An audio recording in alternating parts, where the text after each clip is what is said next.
The planet Valara hung like a broken jewel in the Black Sea of space. Once it had been the pride of the Krill Dominion, home to endless crystal cities and glowing forests. Now it was scarred by the marks of war. Deep craters, burned skies, and silence where once millions of voices sang. Human fleets orbited above, their silver ships shining in the weak sunlight. The war between humanity and the Krill had lasted for 20 long years. It had been brutal, full of mistakes, fear, and destruction. Now, after so much loss, a peace treaty was finally about to be signed. Among the human delegation was Captain Elias Grant, a man who had seen too much war. His hair had turned gray too early, and his eyes held both strength and sadness. He had once been a soldier, leading troops on alien worlds. Now he was chosen as a diplomat, a bridge between enemies who barely understood each other. As his ship descended through Valara's dusty atmosphere, Elias looked out the window. The land below was strange and beautiful. Tall spires that looked like insect wings, glowing rivers, and giant nests that rose like mountains. This was the home of the Krill, insectoid beings of intelligence, pride, and pain. The voice of his assistant, Lieutenant Mara Voss, broke the silence. "Captain, the Krill delegation is ready. The Queen herself will attend the ceremony." Elias nodded slowly. "Then we must be ready too." On the shuttle beside him was a small plain box. Inside it lay his personal gift for the Queen. It was not gold, not jewels, not technology. It was a simple wooden carving, a tree shaped by his own hands during long, lonely nights on a space station. It represented life, growth, and hope. "Are you sure this is a good idea, sir?" Mara asked carefully. "The Krill don't understand symbolic gestures like humans do. They respect strength." Elias smiled faintly. "Strength can take many forms, Lieutenant. Sometimes the strongest thing you can do is show kindness." The shuttle landed softly on the platform of the Krill capital. Hundreds of alien guards lined the way, their chitin armor shining like metal. Their eyes, deep and glowing, followed every move the humans made. The throne hall of Queen Vraka was vast and silent. Its walls were made of living crystal, pulsing softly with blue light. At the center sat the Queen of the Krill, tall and graceful, her carapace shining with shades of violet and silver. Her presence was powerful yet not threatening. She looked more like a ruler burdened by sorrow than a conqueror. When Elias stepped forward, the room went completely still. The Queen's eyes, great and multi-layered, studied him with strange curiosity. He bowed slightly, following the ancient human custom. "Your Majesty," he said, "I bring greetings from the people of Earth and a gift." He opened the box and lifted out the small wooden carving. It was a tree, delicate branches reaching upward, carved from oak. He had made it himself, the Krill nobles whispered among themselves. Many tilted their heads in confusion. To them, wood was nothing, soft, fragile, easily destroyed. Why would a human bring such a thing to their queen? Elias held it with care, his voice calm. "This tree comes from Earth and our home. It grows even after storms, even after fire. It represents peace and the will to begin again." The Queen's great claws moved slowly. She reached out, almost unsure. When she touched the carving, a faint crackle of energy passed through the hall. Her eyes widened slightly.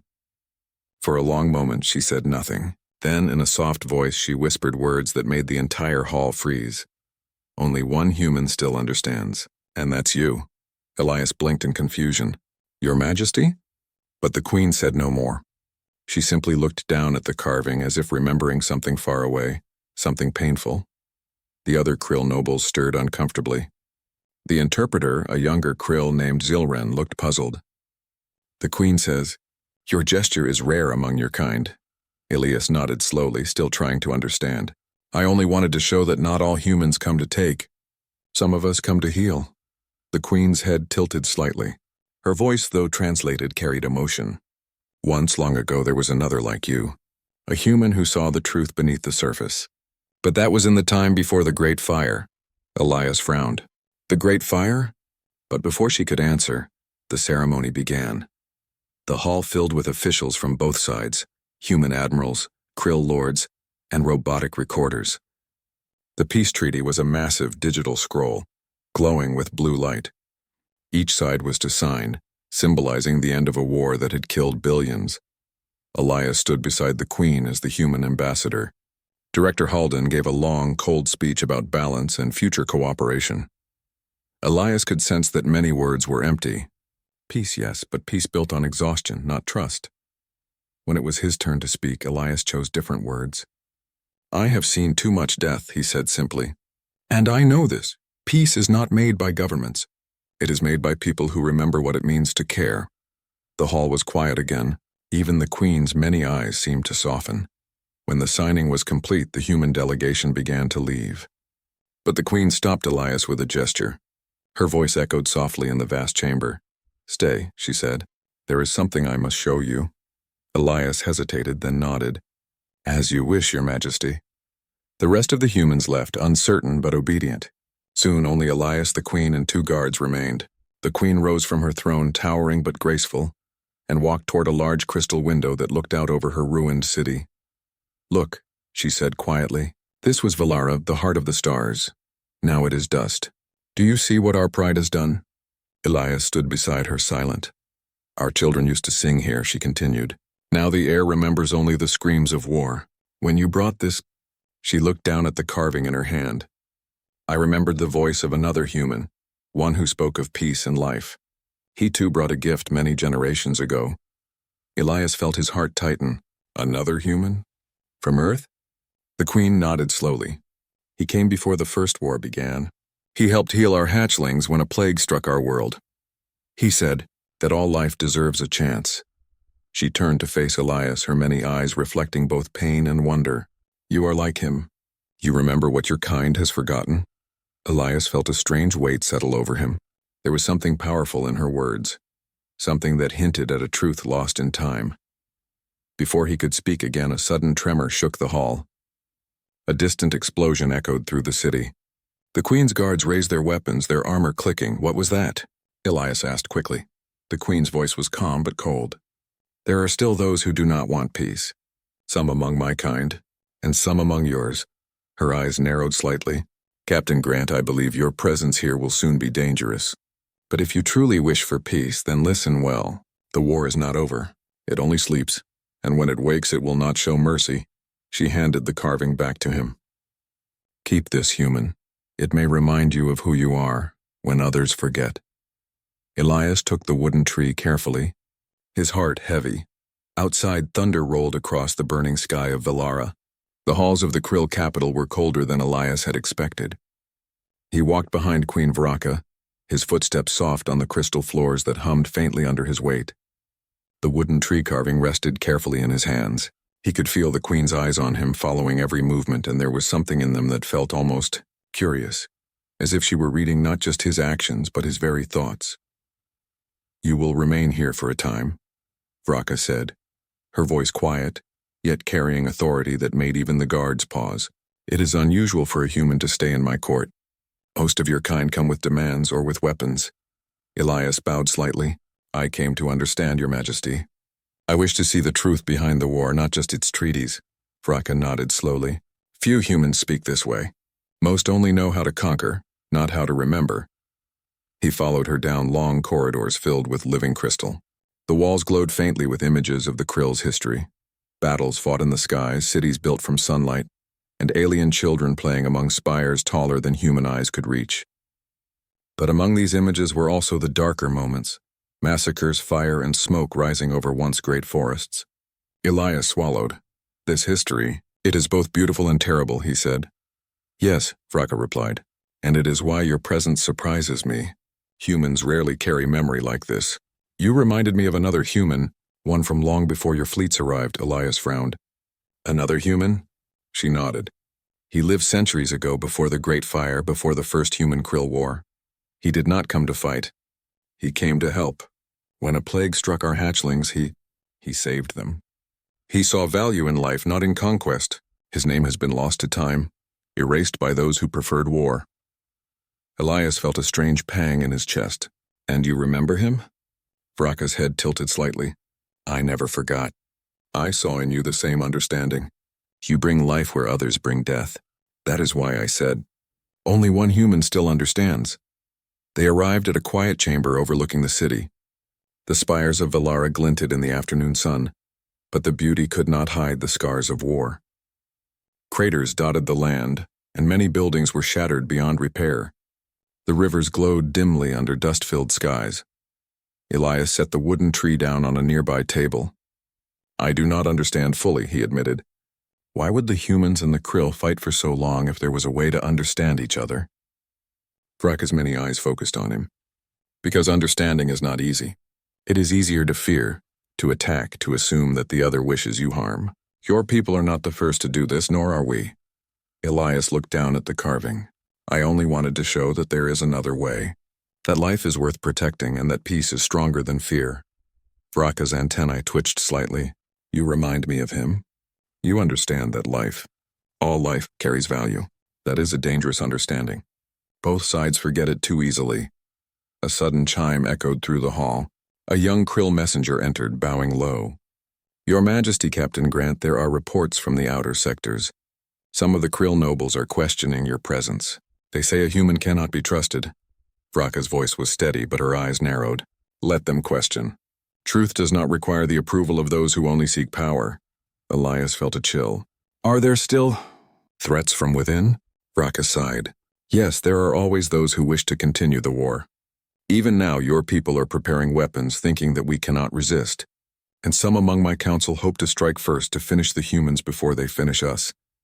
Elias's stomach tightened. "So peace is just an illusion?" She shook her head. "No, peace is possible, but it requires courage. Courage that few possess." For the next several days, Elias remained in the Krill Palace. He observed, learned, and quietly investigated. He noticed strange behaviors. Guards glancing at one another, whispers in hidden chambers, and the occasional harsh meeting behind closed doors. One evening, while walking in the palace gardens, Elias met Storym, the young krill translator who had accompanied him. The gardens were unlike any Earth garden. Strange plants glowed under artificial light, and the air was filled with a faint hum from the life energy of the flora. "Captain Grant," Storym said cautiously, "you must understand. Many among the krill do not wish for peace. Even after 20 years of war, old grudges die slowly." Elias nodded. "I have seen that. But why did the Queen single me out? Why not any of the other humans?" Storym hesitated. "The Queen remembers what others do not. She remembers the one who cared. You are the same. That is why she trusts you." Elias clenched his fists around the carving. "But what if the rest of my people do not?" "Then you may be the only one who can prevent another war," Storym said softly. "Perhaps the only human who understands the truth of life, of peace." The words weighed heavily on Elias. He spent the night thinking, recalling battles he had fought, planets he had seen destroyed, and the faces of soldiers who had died under both krill and human flags. Could one man, one human, truly make a difference? The next morning, Vraka summoned him again. This time she took him to the Hall of Records, a vast chamber filled with glowing data crystals. Each crystal contained history, of victories, defeats, and choices made by both humans and krill. "Look carefully," Vraka said, gesturing to a crystal showing images from centuries ago. "See here, the human I spoke of. He did not command armies. He did not demand power. He acted from understanding, from compassion, and yet his deeds shaped our history more than the strongest generals ever could." Elias studied the crystal. It showed a human, much like himself, standing before hatchlings, protecting them from fire, offering water and calming frightened creatures with gentle hands. There was no weapon, no threat, only care. Vraka's voice was quiet, almost mournful. History forgot him. Both sides erased him. They preferred to remember battles and bloodshed. And yet the lessons he left live on in few hearts. Yours is one of them. Elias felt a surge of determination. Then I will not forget either. I will remember, and I will act. The Queen nodded. Good. You will need courage, Captain Grant, courage beyond what your people imagine. The peace treaty, it is fragile. Some humans already plan to strike against my people once it is signed, and some of my nobles plan to betray me. Both sides hunger for power. Elias's heart pounded. Then the treaty is a trap. In part, Vraka admitted. But it can be saved, if the truth is revealed in time. Only someone who understands, someone who sees both sides, can stop what is coming. Elias clenched his hands around the wooden tree. It felt heavier than before, not because of its weight, but because of the responsibility it symbolized. He had thought he was only a diplomat. Now he realized he had become something more. A guardian of memory, a protector of truth. The bridge between two races on the brink of repeating history. For the first time, he understood the full meaning of the Queen's words. Only one human still understands. It was not a compliment. It was a warning. One human alone might be the only chance to prevent disaster. And in that moment, Elias made a silent promise. He would not fail. The next days would test him, in ways he could not yet imagine. Secrets would surface, loyalties would be questioned, and the ghosts of the past would demand answers. But Elias Grant, human, soldier, diplomat, and now protector, would face them all, because the galaxy would remember or be destroyed by what one human understood.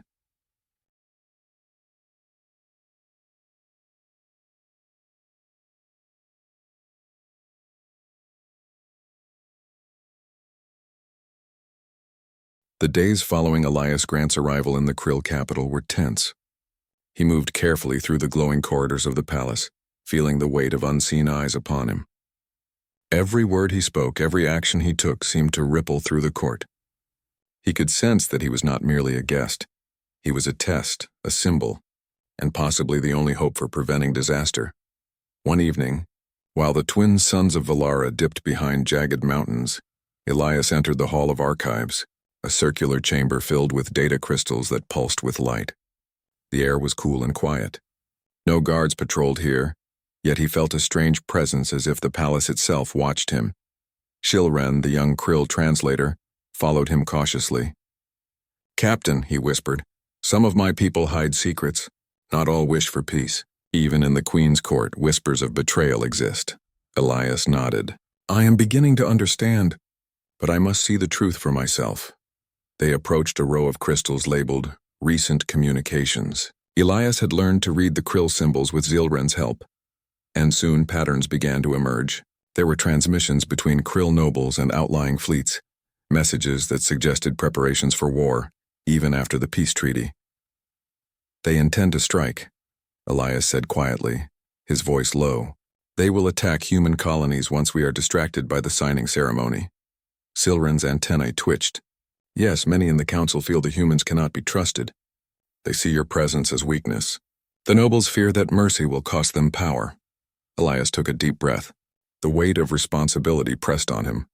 But if the Krill were planning betrayal, surely the humans would not sit idle either. He accessed the human communications network using his secure channels. His stomach twisted as he read the orders being issued in secret. Some human admirals were planning a preemptive strike, using the treaty as a cover. "It's worse than I thought," he muttered. "Both sides intend to betray the other. The peace is an illusion." Zilren's compound eyes widened. "Then your task is heavier than even the Queen foresaw. You must stop both sides, humans and Krill, before war starts again." Elias nodded, feeling the burden of centuries of misunderstanding pressing down upon him. "I am the only human," she said, "still understands. Perhaps it is true. I have to be the one to remember what others have forgotten." The next day he met with Queen Vraka in her private chambers. The room was dimly lit, with floating crystals casting soft blue light across the walls. The Queen moved with quiet dignity, her many limbs folding gracefully as she observed him. "Captain Grant," she said, "you have seen what others cannot.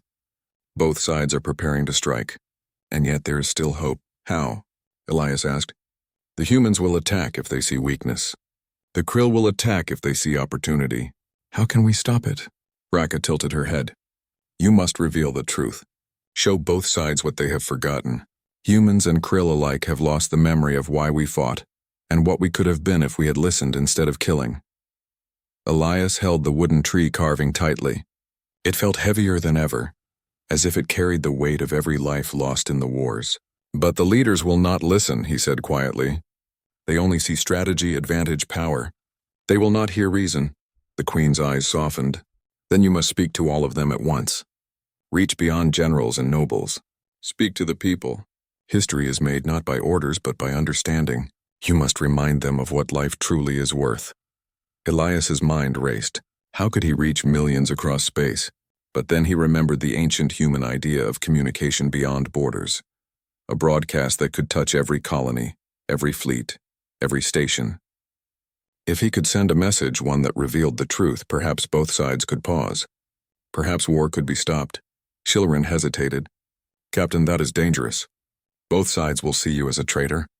If humans learn you betrayed them, if the Krill learn you helped humans, you will be hunted. Do you still wish to proceed? Elias clenched his fists around the carving. I have no choice. If I do not act, millions will die again. The past is warning us, and yet we are blind. I must be the one to remember what others have forgotten. For the next several days, Elias worked tirelessly. With Zilrin's help, he decoded the hidden messages from Krill fleets and human command stations. He discovered the extent of the planned attacks. Human colonies on distant planets were marked for orbital bombardment. Krill warships were already in position to strike at vulnerable human outposts. The war that had supposedly ended was merely a pause. At night, he walked the palace gardens, thinking about the first human the Queen had remembered. That human had acted with courage, not for glory but for life. Elias knew that he could not fail. If he did, history would repeat itself, and the galaxy would pay the price. One evening, Vraka joined him in the garden. The twin moons of Valara cast soft light across the glowing plants. Captain Grant, she said softly, you carry the memory of a human who chose understanding over conquest. You must use that memory to guide both our peoples. Time is short. Elias looked at her. Queen Vraka, I need to know. Why did you trust me? Why not others? Her eyes were steady, filled with both sorrow and hope. Because I have seen in you what others have forgotten. You are willing to see life as it truly is. Fragile, precious, and deserving of protection. Most humans see power. Most Krill see weakness. You see both. That is why you alone can act. Elias nodded. He knew she was right. He had fought battles, yes, but he had also learned to value life in ways that few others did. That understanding, once rare, was now his weapon. The next day he prepared his message. Using both human and Krill networks, he created a transmission that could reach every fleet and colony. A message that revealed the true history of the wars, the mistakes that had caused them, and the value of understanding and life. He encoded it carefully, knowing that once broadcast there would be no turning back. When he finally sent the message, the halls of the Krill Palace were quiet. Vraka watched with him, her great eyes reflecting hope and fear. Now, she said, and we wait. The first response came within minutes. Human ships powered down, pilots confused by the message's unexpected truth. Krill vessels hesitated, the commanders unsure of what to do. The words of the long-forgotten human and Elias's warning reached the hearts of both species. Shilrin turned to Elias. It is working, he said. They are listening. For the first time they are hearing the truth. Elias felt a surge of relief, but it was tempered by the knowledge that danger was not gone. Many leaders would still resist, still cling to fear. Still, for the first time in decades, there was hope. A chance to stop the war before it consumed everything.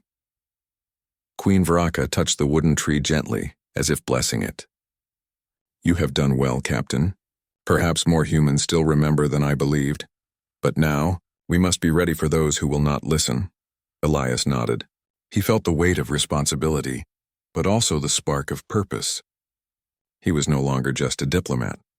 He was the bridge between two species, the guardian of a memory that could save billions. And in that moment, he understood fully the truth of the Queen's words. Only one human still understands. Not because he was special, but because he remembered. And remembering was the first step toward saving the galaxy. The war was not yet over. The future was still uncertain. But Elias Grant, the human who remembered, had taken the first step toward true peace, and for the first time, he allowed himself to believe that humanity and the Krill could choose life over destruction.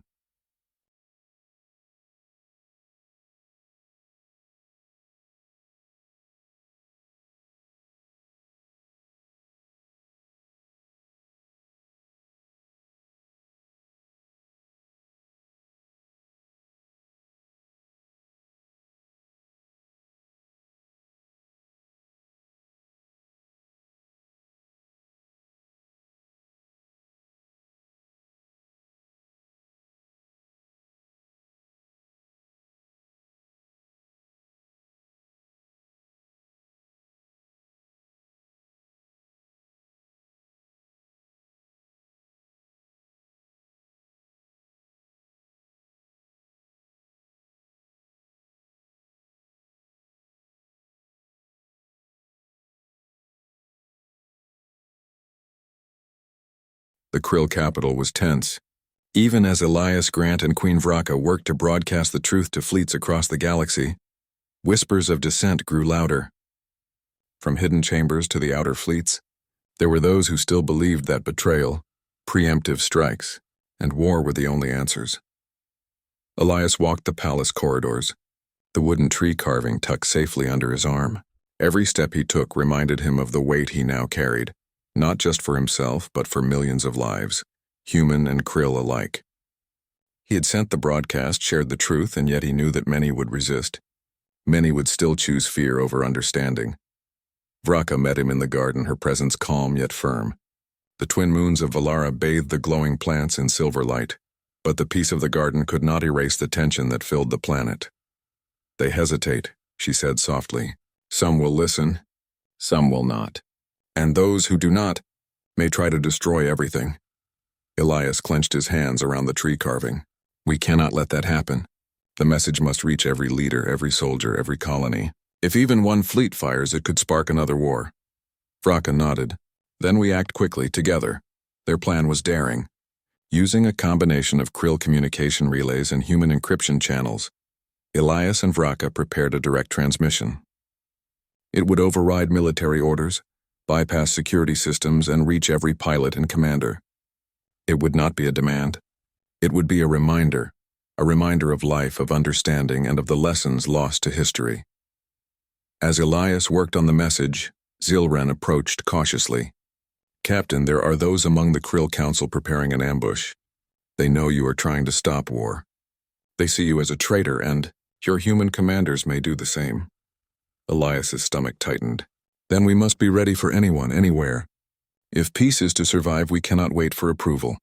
We act now." Vraka's antennae twitched. "This is why you were chosen. You understand that courage is not blind. It is guided by what is right, not what is easy, not what is expected." The first transmissions went out. Screens across human and Krill fleets lit up with images of the wooden tree, the symbol of life. Elias's voice, calm but resolute, carried the words that would change everything. "War is not inevitable. Death is not inevitable. History shows us what happens when we forget the value of life. Listen, not to your orders, not to your fears, but to the truth. Understanding is stronger than fear, and compassion is stronger than weapons. Remember, or history will repeat itself." Across the galaxy, humans and Krill alike paused. Ships halted mid-orbit. Pilots lowered their weapons. Commanders stared at their consoles, confused, unsure, shaken by words that carried more meaning than any military order ever could. But not all listened. In the shadows of the Krill Palace, a group of nobles whispered among themselves.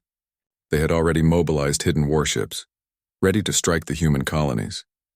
And in a distant human command station, several admirals gritted their teeth, preparing a preemptive bombardment of Krill worlds.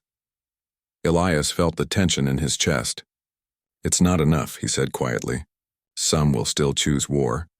Vraka placed a clawed hand on his shoulder. "Then we face them together. You are not alone. Remember, the first human acted alone, yes, but he had allies in heart, even if not in number. So do you." The next hours were a test of courage. As fleets hesitated, the rebels among both humans and Krill moved. Elias and Vraka coordinated rapid messages, broadcasts that reminded soldiers of the value of life and the lessons of history. The wooden tree symbol appeared again and again, a quiet but powerful reminder of what was at stake. When a Krill strike force prepared to fire on a human colony, Elias sent a direct override through the fleet's communication system. His words were simple but impossible to ignore. "Stop, you have forgotten the cost of killing. Remember why we fight? Remember life." For a moment, nothing happened. Then one by one, the ships powered down their weapons. Some Krill commanders lowered their shields. Others opened communication channels to their human counterparts. Across space, hesitation turned into understanding, and understanding began to spread. Meanwhile, on Earth and its colonies, the message reached every station. Soldiers stared at their screens, shocked by the truth they had been denied. Generals and admirals tried to regain control, but the words of one human, supported by an alien queen, had begun to awaken something in everyone who heard. But danger was not gone. Elias knew it. In the shadows, humans and Krill alike were plotting. Some would never accept peace, no matter the evidence. Some would see the message as a betrayal. Some would fight to preserve the war itself. It was then that a surprise attack struck the outskirts of Valara. Hidden Krill ships, loyal to the Rebel Council, launched a sudden bombardment on a human fleet preparing to intervene. Alarms blared across the palace.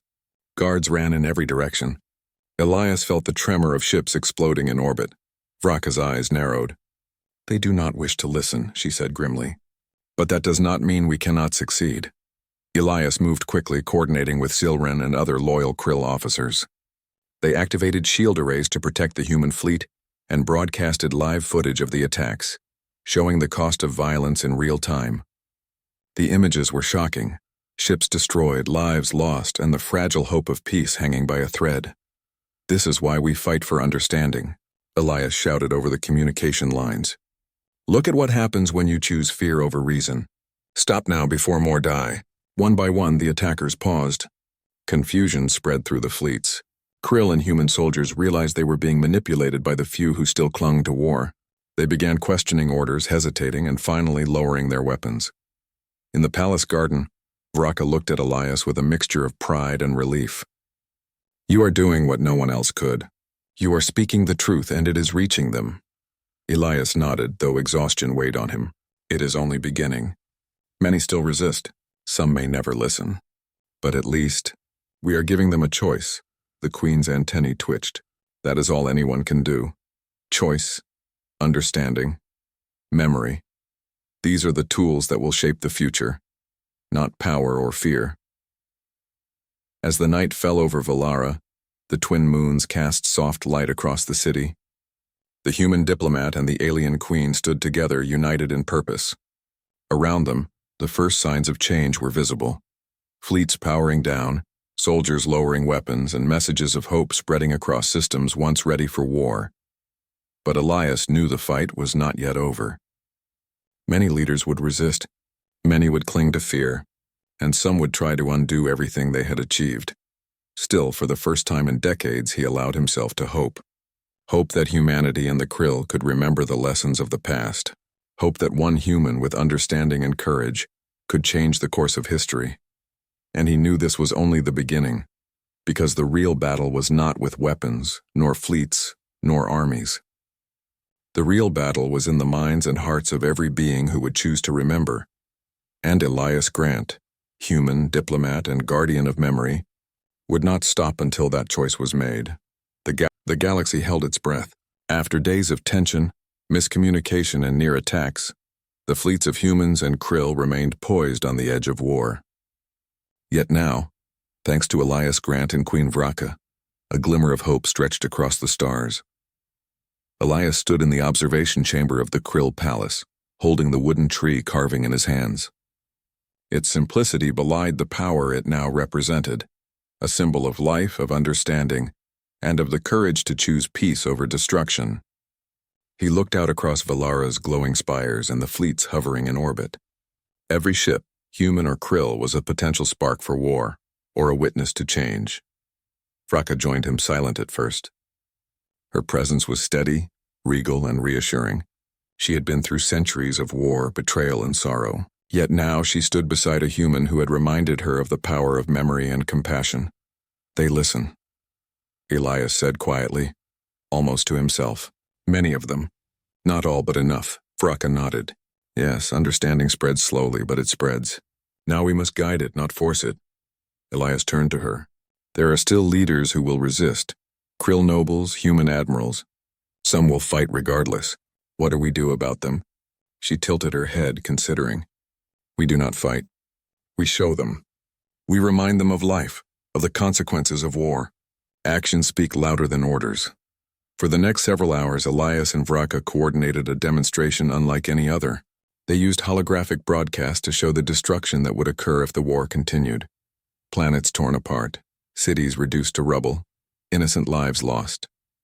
They paired this with footage of peaceful Krill children, human families, and thriving worlds untouched by conflict. Elias's voice carried through the broadcasts. "This is what we risk. Not abstract battles, not points on a map, but life itself. Choose life. Choose understanding. Remember." In the Krill fleets, hesitation grew. Commanders lowered shields. Pilots looked at each other in confusion, and soldiers questioned orders they had once followed blindly.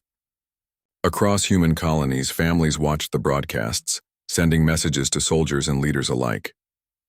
Doubt spread among those who had prepared to strike. But the real test came when both fleets faced each other directly above Valara. Hundreds of ships from each side hovered in tense silence, weapons armed, waiting for the first shot. Elias stepped onto the observation deck, his wooden tree in hand, and transmitted a final message. One last chance to prevent catastrophe. Human and Krill alike, he said, his voice calm but firm. Look at each other. Remember why we fought and what we have learned. We do not need to destroy to prove strength. Life is our greatest power. Choose peace. Choose understanding. Remember the lessons that centuries of war have tried to erase. For a moment, nothing happened. Silence stretched across the void. Then slowly, one Krill ship powered down its weapons. Another followed. A human cruiser did the same. And then, like a wave, hesitation spread through every fleet. The leaders of both sides looked at each other through communication channels. Uncertain, fearful, yet finally beginning to listen. Elias watched, his chest heavy with tension but his heart lifting with hope. This was what he had fought for. Not victory, not glory, but life itself. Suddenly alarms blared across the Krill palace. Hidden forces, loyal to the warmongering nobles, had attempted a surprise attack. Krill ships moved to strike the human fleet. Elias acted quickly. Divert shields to the forward fleet, he shouted, using the palace's command links. Send a broadcast to the attackers. Stop now. Remember what you fight for. The attack faltered. Pilots hesitated, caught between orders and the truth of Elias's words. One by one, weapons powered down. The fleets that had been ready to destroy each other now stood in silence, unsure, shaken, and finally listening. Vraka's claws rested lightly on the observation railing. You have done it, she said softly. They are hearing. They are remembering. Elias looked out at the fleets. It is not over. Some will still resist, some will never listen, but enough have remembered to make a difference. Over the next few hours, the broadcast continued.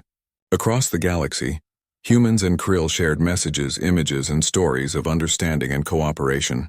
Stations that had once prepared weapons now opened communications with their former enemies. Colonies sent food and supplies to each other. Soldiers and civilians began seeing their counterparts not as enemies, but as beings with hopes, fears, and lives of their own. Elias felt a surge of relief, tempered by exhaustion. He had done what few could, reminded two species of the lessons that history had nearly erased. At the end of the day, Vraka approached him with a gentle smile. You have reminded me of what it means to lead with understanding. Perhaps more humans still remember than I thought. You are not alone. Elias held the wooden tree, now worn from days of use, and looked at her. We did this together, Your Majesty.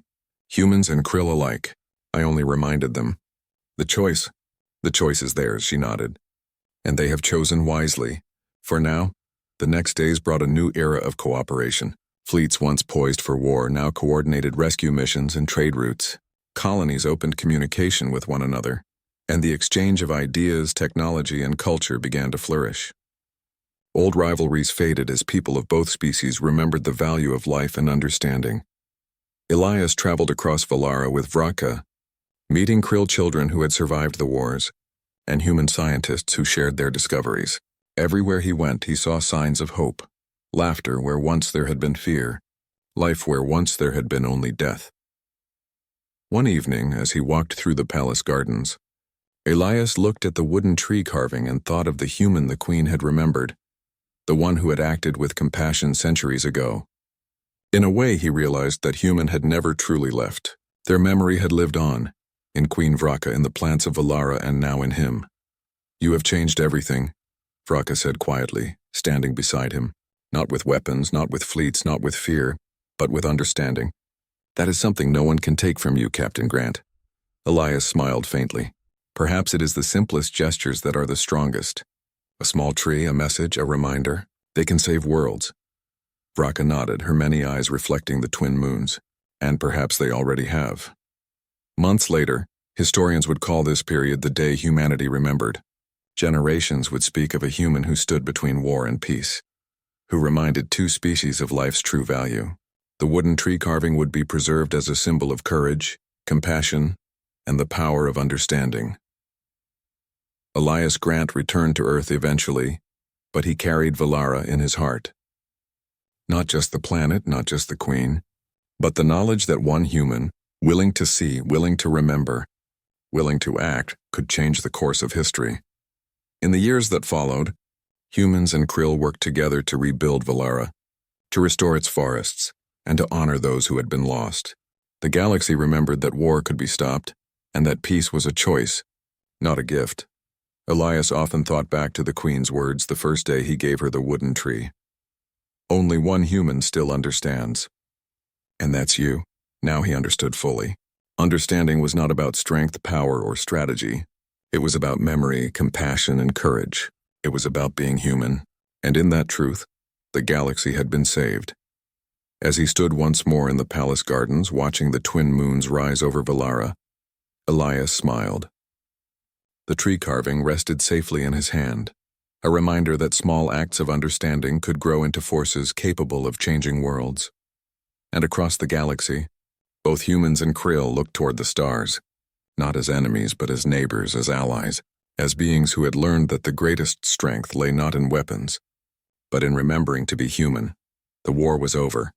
Peace, fragile but real, had taken root, and it all began with a single human who remembered.